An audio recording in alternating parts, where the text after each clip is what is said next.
Bonjour à tous, on part sur l'hippodrome de Chantilly pour une nouvelle émission Quintet Flash ce lundi et c'est un Quintet Plus dans le prix de Roissy, une épreuve, un handicap pour chevaux âgés de 4 ans et plus. La distance est 1200 mètres, 16 partants au départ sur ce tracé en ligne droite. Il va falloir être prompt d'entrée de jeu dès la sortie des stalles pour pouvoir bénéficier d'une bonne course.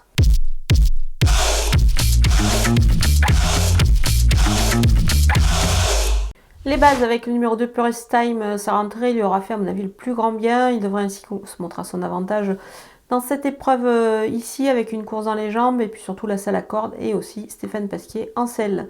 Le numéro 3 Chirimiri, il a déjà gagné sur ce parcours un handicap mais il était à une valeur un petit peu plus basse. Sa course de rentrée lui aura certainement fait le plus grand bien donc je vais m'en méfier. Le numéro 6, Restev, c'est un sujet qui a pas mal d'expérience, surtout il est assez régulier, il vient de conclure à la 3e place dans le quintet référence de Fontainebleau, donc il fait partie des belles chances. Les opposants avec le numéro 4, Denver Chop, c'est la ligne du quintet plus, on a déjà parlé de Fontainebleau, du coup à mon avis il peut bien faire dans ce lot sur une distance parfaitement dans ses cordes. Le numéro 12, Wild West, en forme régulier, il vient de finir 4e du prix Hubert de Cateux, c'est le fameux quintet référence de Fontainebleau. Christophe Souvignon est une nouvelle fois en selle, donc c'est gage de confiance. Le numéro 5, Autrasno, on le connaît bien ce cheval-là, sa valeur devient plutôt intéressante. Et surtout, il retrouve un parcours sur lequel il a déjà brillé, donc je vais m'en méfier doublement. Le numéro 10, Whistle and Flute, il découvre les handicaps, lui qui s'est placé de listed à l'âge de 3 ans, qui a disputé des groupes également. Il est à voir à ce niveau, c'est sûr, pour sa première dans les gros handicaps, mais attention, il a l'avantage d'avoir déjà bien couru sur cette piste. Mon coup de poker, c'est le numéro 14, Pradaro. Il a des lignes plutôt pas mal et surtout, il a la distance dans les jambes. C'est pour cette raison que pour moi, ça fait partie des chances assez régulières au départ de cette épreuve.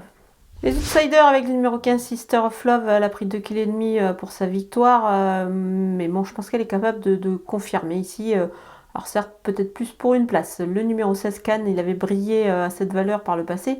Il faut s'en méfier à ce petit poids. Le numéro 9, Impitoyable. Son poids redevient assez intéressant. Moi, je pense qu'il peut, pourquoi pas, avec une course dans les jambes, se montrer à son avantage. Le numéro 7, Forchester, il mérite un certain crédit. Surtout que pour une place à l'issue de mon parcours, il est capable de bien faire. Le numéro 11, French Defense, ses récentes sorties ne sont guère encourageantes. Il est vrai. C'est pour cette raison que je le vois plus viser une place ici dans ce lot, sans toutefois totalement l'écarter. Le numéro 8, Drogo, je ne le condamne pas hâtivement. Il a déjà bien couru sur ce parcours, c'est pour cette raison que attention à lui.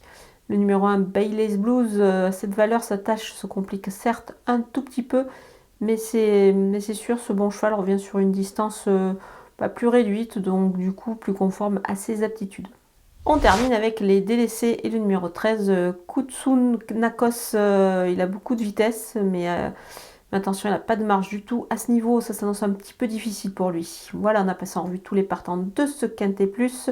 Je vous laisse avec ma sélection et mes conseils de jeu.